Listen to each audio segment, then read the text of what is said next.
അത് കുറച്ച് വലുതാകുന്നിടം വരെ എൻ്റെ അടുക്കലേക്ക് കിടക്കുകയുള്ളായിരുന്നു. പിന്നെ ഈ കാണിക്കുന്ന കോമാളിത്തരമൊക്കെ അവിടെ വീട്ടിൽ കാണിക്കുന്നത് പോലൊക്കെ തന്നെ കാണിച്ചുകൊണ്ടിരുന്നു. തല്ലിയിട്ടില്ല എന്ന് എനിക്ക് തോന്നുന്നില്ല, ചിലപ്പോൾ ഉണ്ടായിരുന്നാലും അങ്ങനെ അതിനങ്ങനെ ഒരു ആവശ്യം വന്നിട്ടില്ല ലാലുവിന്. ലാലു വളരെ ക്വയറ്റാണ് ആള്. ആവശ്യമില്ലാതൊരു ബഹളം ഒന്നും ലാലു ഉണ്ടാക്കിയിട്ടില്ല. സ്കൂളിലും കോളേജിലും കാണിക്കുന്ന ബഹളമൊന്നും ഞാൻ അറിഞ്ഞിട്ടില്ല. ഇപ്പോൾ ഒടുക്ക ഓരോരുത്തർ പറഞ്ഞിട്ടാണ് ഞാൻ അറിയുന്നത്. അതും വിശ്വസിക്കാൻ ഒക്കുകയല്ല എനിക്ക്.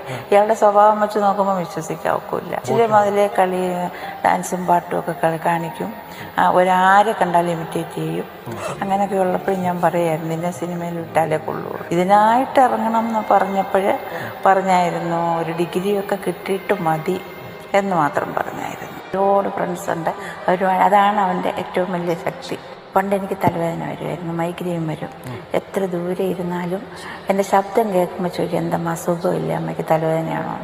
അതുപോലെ ഞാനും അതുപോലെ ചോദിക്കും. താളവട്ടം, കിരീടം, ചെങ്കോലൊന്നും ഞാൻ കണ്ടിട്ടേ ഇല്ല.